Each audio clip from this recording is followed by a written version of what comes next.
Let's just start. I mean, I'll keep it simple. It's pretty important even if you are, how many of you are finance students? Okay, and then how many of you are marketing? And how many of you are HR? Wow, seems to be some double counting here. Maybe, isn't it? Yeah, and anything else I missed out? Any other topic? I mean, discipline that you're majoring in? Operations? Any operations? A few. Alright, so well, first of all, I'd just like to say that my husband is heads up sales at a large company, Fortune 500 company, and we were at business school together, so he didn't do marketing. So he is really good at marketing and sales because he said, "Hey, marketing, so I learn on the job." And so he did finance and systems. So the thing is, talking about finance is pretty important. I'm not giving you any numbers, so this is just one-on-one. So that should be pretty easy. So even your marketing type is pretty important. And he says that in his job it's always been useful to know about finance because usually marketing folks don't know enough about finance. Having said that, the topic was the competencies and what is it, the characteristics of entrepreneurs. Have you any of you taken a class in entrepreneurship? Anyone? Just one? Okay.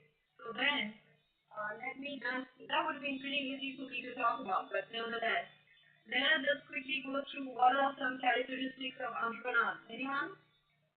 Yeah? Do you have any risk taker? Yeah, very good. What kind of risk taker? Like going to Las Vegas and gambling, that kind of risk taker? Calculated risk. Very good, exactly. Yeah, there's a hand in the back.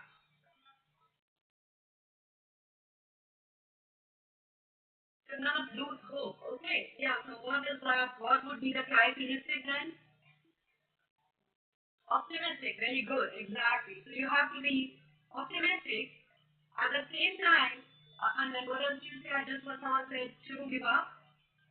Never give up. So that's what is that? Persistence, right? Persistence or tenacity.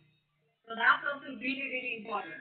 Persistence, and optimism, and yeah, so risk taking, different calculated risk taking, and what else? Hustler, very good point. Exactly. You have to hustle. Gritty, yeah. Grit is a little bit, it's like kind of persistence, right? Tenacity. Like even if people tell you that this is not going to work, right? You have to determine whether you will believe them, and I'm going to tell you they know better than me, and I'm not going to do anything on. Or are you going to pursue it, right? So grit, persistence, tenacity, really, really important. Anything else?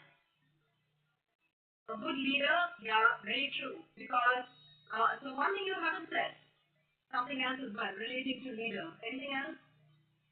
Pardon?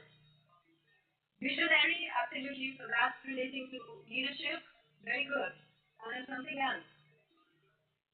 Innovator, yeah, thinking outside the box. Very important. Decision making, yeah. So as a leader, you have to make those decisions. So that's kind of related to leadership. And then yeah, motivated and related to leadership. There's one other very, very, very, very important factor. Characteristic. When you're starting on your own and you're deciding what to do and you're doing this every day, and what is going to make you persist? Fundraising? Not necessary. That's finance. What else? Anything else? What are you trying to? Yeah, that's it. Yeah, decision maker. So I tell you what you've forgotten. Passion. Okay? You have to be passionate about what you're doing, right? Because it's not like a job. It's not like a 9 to 5 job. When you're an entrepreneur, what are your hours of work? 24 hours. There's one of the places that I thought I would share with you an accelerator. They say that if you join that accelerator, they say, look, just tell your friends you're dead. You're dead. Because you're not going to have time for social life. You're not going to have time for anything. You are going to be working 24/7 on your startup. And however dedicated you are, you're not going to be able to do it unless you really love what you do, right? So being passionate is really important. But then, is it sufficient to be passionate yourself? alone just yourself? No. So what you have to do, you have to communicate that passion to the people who work with you, right? You have to communicate that passion to your team members who have joined your team, because you probably can't pay them, so you gotta have them on your team as co-founder. And if you have employees, again, you can't pay them very much. So you have to communicate that passion to your employees. You have to communicate that passion to your potential customers. Communicate the passion to the investors, or when no one will give you any money. If they think, oh, you're just doing this because you find another job or, whatever. So passion is very important, and it's all connected to, again, leadership and having a vision that you can, again, communicate to others. Communication is important. That's a really, really important factor. And because of the passion, usually, the persistence also comes from that. Having said all of this, uh, is there a danger of too much of all this? Like, I love my idea, absolutely love it. And so if you tell me that, you know what, it's not gonna work, I think no, I don't believe you, and I keep going, right? So of course all that is good, but at the same time I have to be realistic, yeah. And so that's what, and that. Are you guys going to be in the next lecture of mine, in the lean startup, or no? Is that a different group? Oh, different group. Okay. So the lean startup is about that. It's actually about how do you determine, how are you realistic in terms of figuring out when to say, you know what, that's it. And that's judgment. That takes that requires a person, again, it's a characteristic. It's an experience that doesn't have to experience. Sometimes when you're inexperienced, it actually helps, because then you don't get flustered when people say no to you. And from all the, I don't know, successful companies, Google, you take it, you think it's a successful company? Google, that's pretty successful, right? So they didn't mind you. Do you think they had an easy ride at the beginning? Do you know the Google story? Anybody know? When they asked for, so when they started, why do you think they started a company? Was that their original idea, brilliant page? Did they want to start a company? No. They developed their algorithm when they were grad students at Stanford. And what did they want to do at the beginning? Yeah, they wanted to license the technology, right? So they went to the licensing office at Stanford, and they said, and the licensing office said, the guy, in fact, I know him, he said, you want help in determining where to, trying to license the technology? And they said, yes. So I introduced them, if I tried to, the Yahoo chap, Jerry Yang and David Philo, and guess what they said? What did Yang and yeah, they said that no, if we already do this, what are you guys, what have you developed? You don't know what you developed. They don't want it. Thank you, but no thanks. And likewise, with the other people, some people never wanted to meet them. Those who met them said we're not interested in your technology. And then many of us would have said that, you know what, no one wants my technology, that's okay then, forget about it. But what is brilliant they say? No. They said that no, our technology is really good. Our algorithm is really good, so we will go ahead and start a company. Now, that's something, right? And then when they were looking for money as well, it's not like they had it easy. The first 3.67 VC firms investors they went to said that we don't want to invest in you because there are already other search engines available. That might have been before you were born, but there was Alta Vista, Lycos, and was Yahoo, and and so they said, well, why do we need another search engine? So it wasn't that easy for the Google boys to get money. So that just shows what does that show? The persistence, right? And their passion, and also in terms of HR, that Larry Page used to interview every new employee, until obviously now there's thousands or tens of thousands of employees, they no longer do that, but to make sure that everyone who joined the company believed in their vision and was the right fit for Google. So it wasn't just about looking at, they still ask for GPA for or vice president. So it's not just about your GPA or your intelligence. It's also about your character, attitude, fit, cultural fit. So anyway, so we covered. So now you know something about the characteristics of entrepreneurs. Then can we move on to this? Okay, how much time do I have? 1 o'clock. And so what's the time now? What? Okay, 25 minutes. Real quick. Go to the start of finance.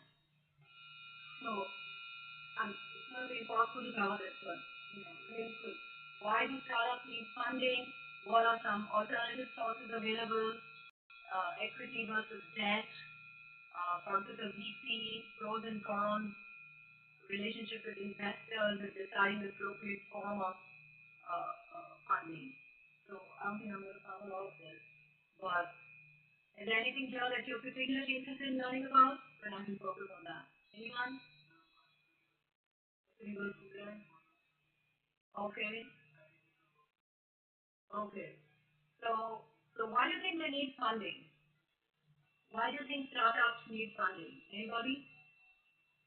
To grow, to scale, to start, right? And to start, what do they need funding for at the start? What sort of funding, what do they need it for?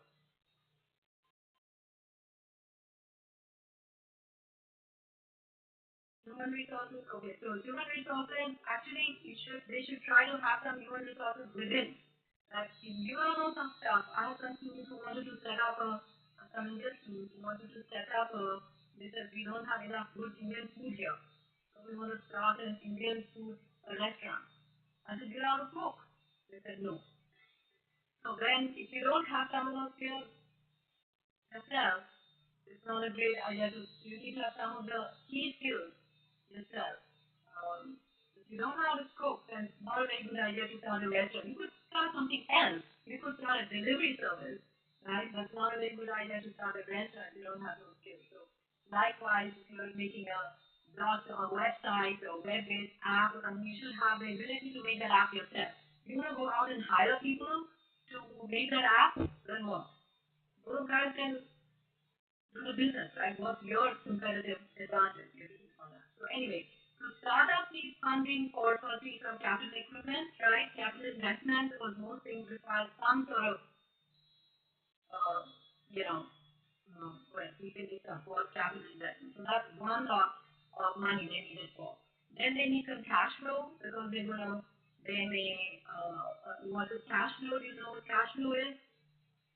So when I need to buy something and some input, and then I'm going to make a sale, is there going to be a time lag there, maybe, that I buy today, and then I make something with that, and then I will only be able to sell it next month, then I am out of funds, right? In between. So that's another form. And then, yeah, prototype, product development, right? So these are the three kind of areas in which, for which startup is funding. So what's capital investment? Anyone knows what capital investment means? Land, exactly. So it could be land, it could be buildings, machinery, equipment, and again it depends. If you're making an app, do you have a lot of capital investment? No. If you're making a Tesla motor, yes. So it depends on what you're, obviously it depends. So that's one. Then the other is cash flow. That is, like I try to explain, you have inventory. Then again, like you said, if you need to hire employees, even if you have to hire them on a per day basis, or you need to give us some, funds, you need some funds for that. You may need to advertise. And then finally, you may have a lengthy product development time. Again, if it's something like it's a website or something, then it's not so bad, but if you're actually making a product or medical device or whatever it is, any kind of equipment, then it's going to take a while, right? So you need some funding. So then how would you get, what do you think is the first way in which an entrepreneur, we're talking about startups and entrepreneurs, right? So what would be the first way, in first source of funding for an entrepreneur? Any of you interested in starting your own business? Only one? Few more? Okay, good, good. So, how would you, even if you want, but how would you, what's the first source of funding you go to? Friends and family, yeah. First, you, and even before friends and family, who self? Yeah, exactly. So, first is yourself, right? You to figure out if you don't have any, if you're not willing to invest anything into your business yourself, then why would anyone else, right? So I have students and former students who actually work as some of them work at restaurants. These days, some of them work in the shared economy, the gig economy. Like you have here, you have not too much here, right? But like Uber. Does regular people drive Uber? Not here, right? But in the US, like I could be an Uber driver if I wanted to. And you can do DoorDash, you can help with delivery, you can get part-time jobs. And some of them bus tables, and that doesn't happen at restaurants. They make some money, and then they use that money to invest in their startup.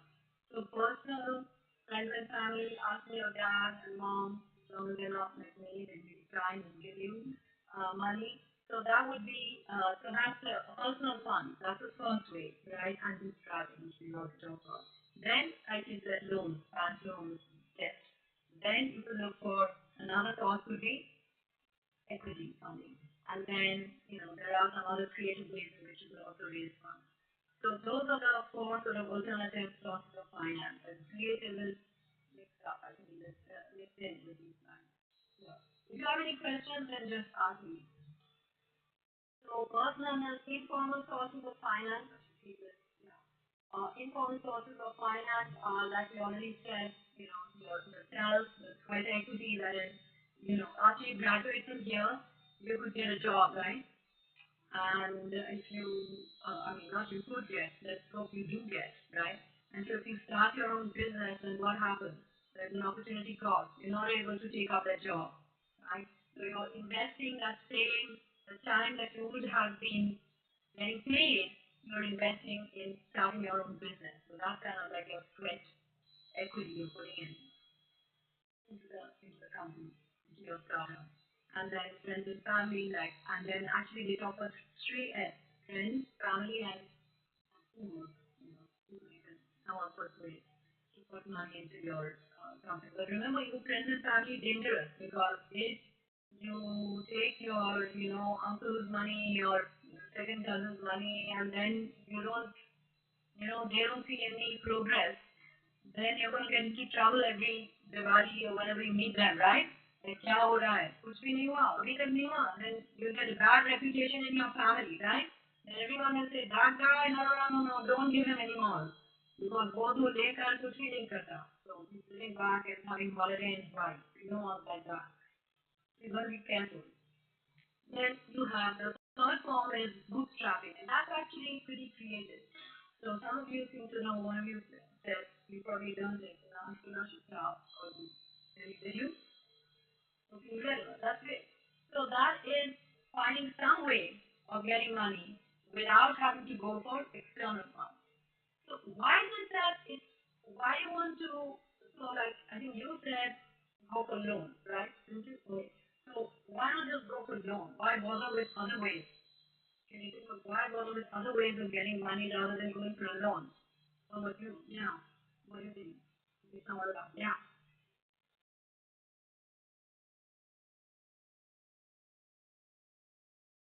You to provide some collateral. Exactly. So to provide some security, right? Because otherwise you could run off with the money, right? So to provide security. That's one problem. In a startup, what security do you have? Nothing. Nothing that you can offer as collateral, right? Because you're literally just starting. So that's one problem. What's the other problem? Exactly. Interest is what else you have to pay? The principal, right? So you have to not only pay the principal, but you have to pay it with interest. So then that's a problem too. One, because you don't know, right? 9 out of 10 startups fail. Some people say 9 out of 10, 3 out of 4, but they fail, right? So then, and they could fail because they are people on a beach in Goa, but the chances are that they fail because, that's reality, right? They're taking a risk. And so, even if you work really hard and you're passionate, everything we talked about, life is, there's competition, there are things that maybe you haven't thought about, there's bad luck, whatever, so it could fail. And then you're stuck with a loan, right? So that is why loan is not necessarily the best way of getting money for a new business, right? So if you can think of other ways in which to raise funds, that's better. So bootstrapping, that's what bootstrapping is all about. And it's actually a really good idea to try using that for as much as possible. Um, what's the challenge with that? Can you start every business with bootstrapping? No, you can't, right? So what kind of business can you not start? Like ones that are capital intensive, you cannot start with bootstrap, right? If you have to buy a huge machine, and then it's kind of difficult. But anyway, before that, what are some examples? How can you bootstrap? Any of you think of, okay, before you, because you know the answer, so let's see what else. And then we come to you. So can any of you think of any example of, bootstrapping? What? Nobody can think of anything, or you're sleeping? You can, max will be wrong, that's all. So like, you never just go for it. No? Anyone? Okay, then we have to ask you. Working two jobs, maybe that could be freelance activities, maybe. But specifically for the business, if you have to buy something, or I mean, if you need, let's say, you need some equipment, then what could you do? When you do something instead of buying it, can you try to reduce the cost somehow? How could you try to reduce? You could lease it. You know what leasing is, right? Okay, good. What else can you do? Instead of buying it new, can you buy a used one? Right? That would cut the cost, right? Instead of then what's the other important expenses? Employees, right? So instead of can you somehow cut costs of like the labor that you need? Very good. Who said that? Yeah. Hire trainees. But if yeah, you can hire interns. Yeah, then you pay them uh, much less than what you pay. What you say? That I hope that's not you guys, but actually it can be pretty good as to work as an intern. You learn about we have a class like that actually, where students work as interns at startups. They get cross credit. They like it because my colleague promotes it as a class where you have no exam. So they have no exam. They work at a startup, and 30% of them get jobs at the end of the 3 months at the startup. So it's not a bad so it's a win-win for both the startup and the student. And meanwhile, the startup gets free labor for 3 months. But if the guy is good or the girl is good, then they get hired. And it could turn out to be, an Uber or some big company. You never know, right? Yeah,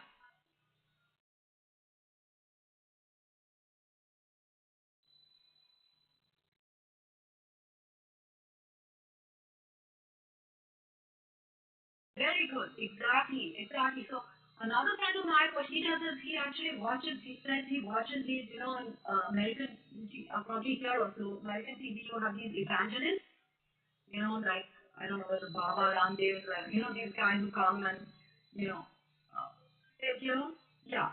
So he watches those evangelists and he says he learns how they speak, and then he also talks like that to his potential, these kind of team members, and tries to persuade and create this wonderful vision and things like that, and gets them to work for. He actually gets some people who work for food, like they come after work, they work at a place, and he gives them nice meal that his wife cooks, and then they don't want to go home.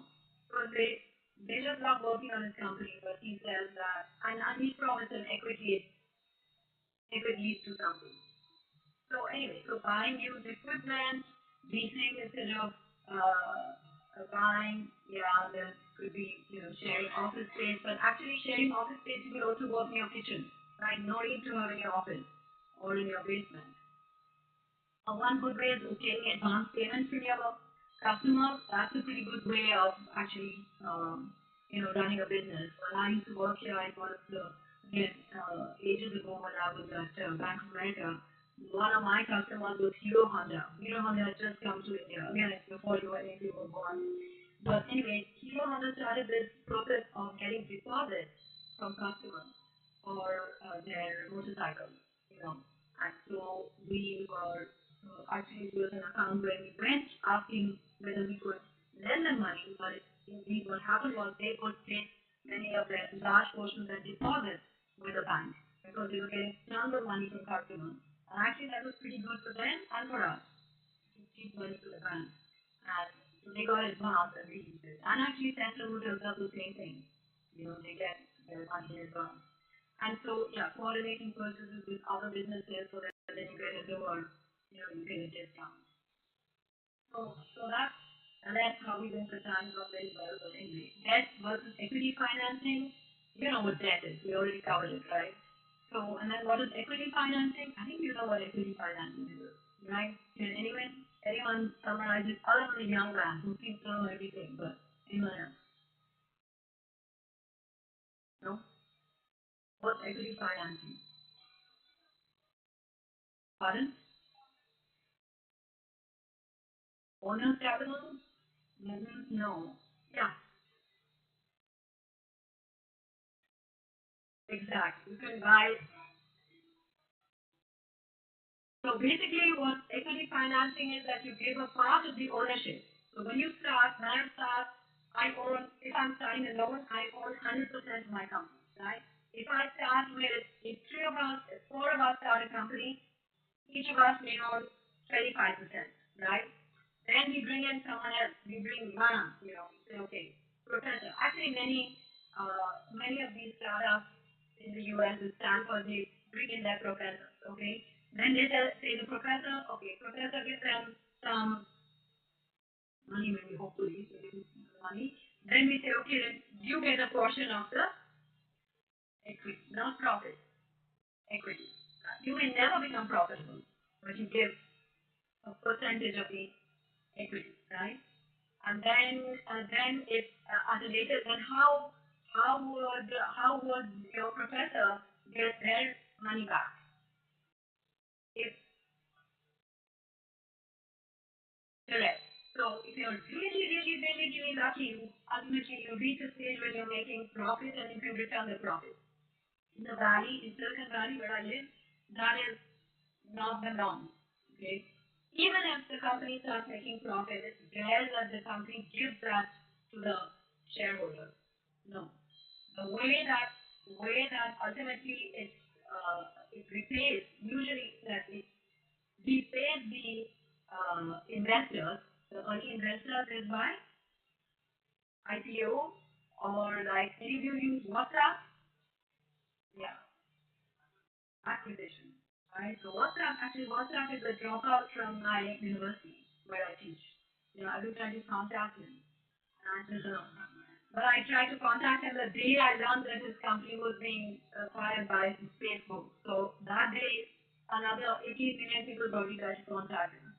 But anyway, so he was not making WhatsApp makes no money, right? No question of paying any um, investor, right? But he got around 20 billion or whatever from Facebook, right?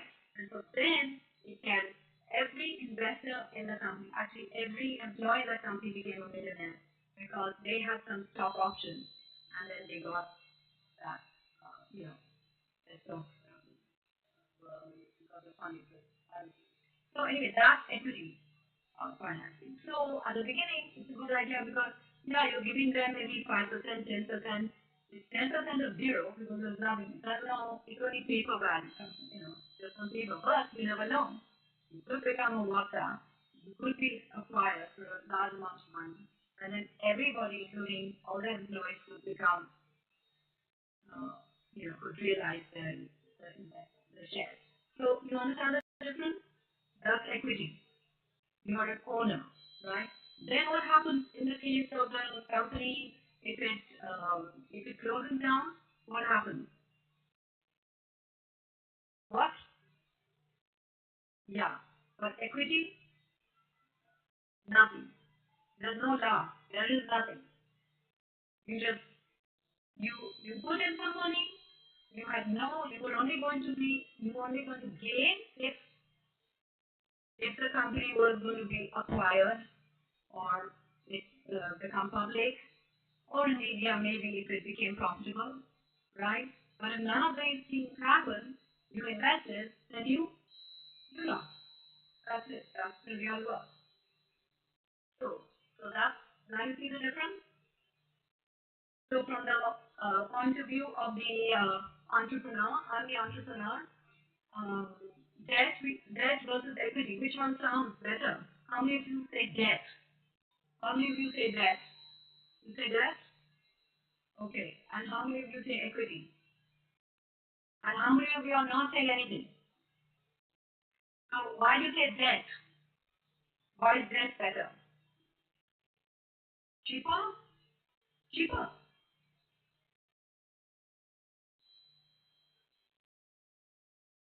Because you have to be able to pay that interest, right? Yes, there's a hand up at the back. Yeah.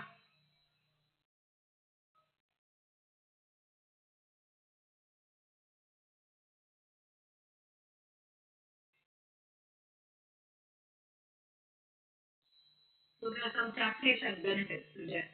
But the downside is that I might become bankrupt because I can't pay the debt, right? So again, of course, it depends on the terms. Maybe you get a long-term loan. Maybe it's such a very, very nominal um, interest rate. So the interest payments are not very high. It also depends on the nature of the business, right? If I'm going to be getting money, if my business is such that I'm going to be earning regularly, then I can pay my loan regularly, right? So it all depends on the nature of the business, but I think I have a slide on that. Yeah. And why do you guys, some of you said equity, why do you think that's better?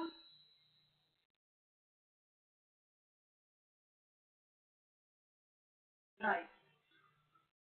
Yeah, exactly. You don't need to pay. Correct. Exactly. So that's the advantage. The disadvantage is, of course, they own something of your company. And so, but that's assuming that if you are super successful, then you have to give. But then you could also argue that if you are part of giving someone something that's part of a huge pie, giving them a small percentage of a huge pie is actually not such a bad thing, right? But sometimes there are issues. I don't know that I can come to those. So what are some sources of equity financing? There are so many sources of equity financing. Have you heard of accelerators? Any of you? So actually, if any of you are interested in starting a business today, actually it's probably the best thing is to try to apply for an accelerator. And the one that's most famous is called Y Combinator. And Y Combinator, any of you heard of Y Combinator? There's a lot of companies from India that are also part of Y Combinator. So you should check it out. Y Combinator if you're interested. So that way you get into this accelerator, it's a signal that you are. So that's kind of become, I would say, I would classify that as a more creative, the best way of funding. My son thinks that getting into Y Combinator is more prestigious today than getting into Stanford Graduate School of Business for an entrepreneur. If you want to be an entrepreneur. The moment you get in, you get some money as well. Whereas if you go to Stanford GSC, you have to give them money, right? So instead of giving 100K to get into per year to Stanford, you can actually get 120 or 150K from YC. And I met someone who's actually an entrepreneur based in Jaipur who applied to YC, got in, and is now in Silicon Valley.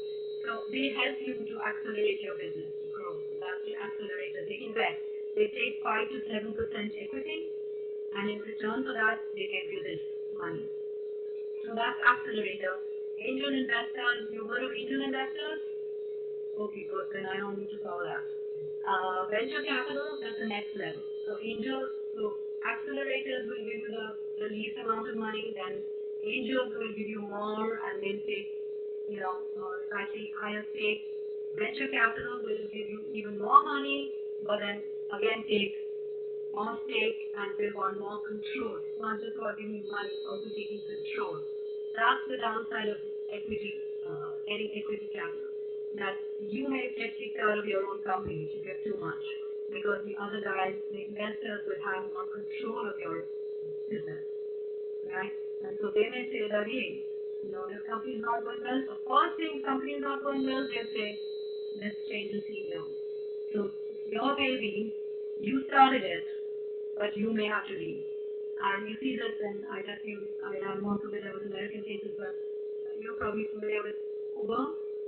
Yeah, and as you know, this guy Travis Kalanick, they didn't even care that his mom died on the same time as he was kicked out of his, from being CEO of his company.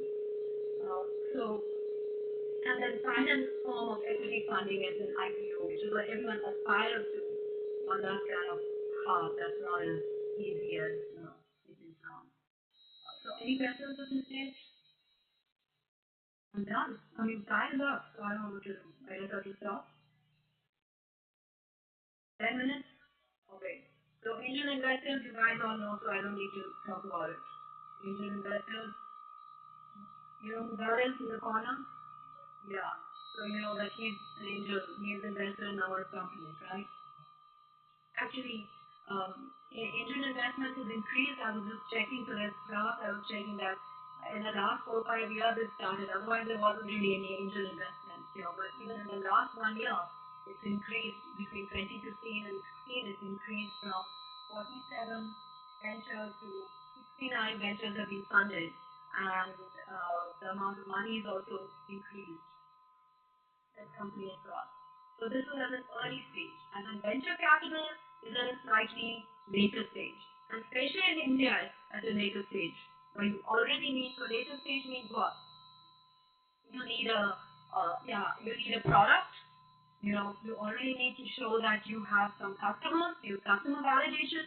Only then, in fact, that's one of the Series A, but actually, even Series A, kind of late stage Series A is when you get funding here in India, or maybe even closer to Series B, because they don't want to give, VCs are unwilling to give it to a very early stage to companies.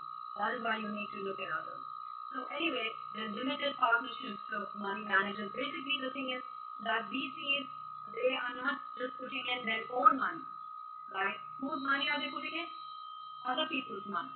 And who are the other people? It could be like insurance companies.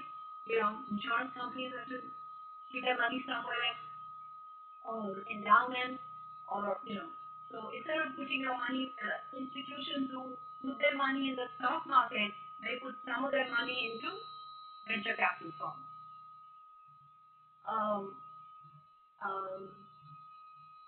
And so, there's responsibility to this. So what are the, so this is what, the difference between venture capital and other sources is that they look for companies with high growth potential. They want the next Flipkart, or, big companies that they think are going to be successful. Yeah. Again, they invest equity, not debt, not loans really. And invest higher amounts, they take risk, they take active roles. So they will decide whether, a company should carry on as itself, or it needs to be sold, or it needs to be shut down, or the CEO has to change, etc. And because they absolutely want to make sure that this company is successful and they can get out of it. And if it's not doing well, then they just want to close it down because they can't they can't keep it on their books. Or usually they want to get out in about 5 to 7 years, it could be up to 10. Beyond 10, they're not going to fund, they're not going to have a company on their books. So what are the pros and cons? They give large amounts, they have expertise, they have credibility, they have connections. These are all the pros, and the cons are, it can be difficult to get, you lose control. They may be, I already covered this, right? So those are the pros and cons. So what's appropriate for your startup? Well, you need to think about this. If your idea is unique or not. If it's unique, is it what's the size of the market? what's the revenue model, what's the level of risk, level of return, who are the founding team members. And so generally what you find is that if your idea is super unique, you have a huge market, right? If you have, there may be high risk, but there is a chance of very high return because you have this massive market and you have a fantastic founding team, then who could you go to? Could you go to a VC? Probably yes, right? So the VC is looking for a really big market, right? If that's not the case, then, probably not such a good idea. Starting between debt and equity, because, yeah. So there's no risk, predictable return, positive cash flow, healthy balance sheet, proven management, and who could you go for? What could you go for, debt or equity? Not even sure, but it's, I don't know what's happening. Yeah, exactly. You go for debt, but I don't know what's happening there. Maybe it's telling me the time is up, so debt may be feasible. Whereas otherwise, if it's, in these cases, you could go for equity. Does that make sense? And then, I managed to finish. And so, yeah, so I don't know. Is there a lot of emphasis on venture capitalists here or not really? Is there a lot of learning? Yeah. So same in the valley. It's like that's what everybody wants. Venture capital funding, right? So the fact is it's not the primary source of funding for startups. So why do you think that why is there this VC culture and you know it's because a lot of the in the valley, it's because there are a lot of the top VCs are based there, and most of these companies that are listed there, the well-known companies, tend to have venture capital funding. So I think that's the reason why venture capital is so highly priced. Is that the same here, or do you think it's different? Yeah. So that's why it's a stamp of approval. So even if your startup fails, if you say that you are VC funded startup that fails, then you can fail. Like then it's not so bad, right?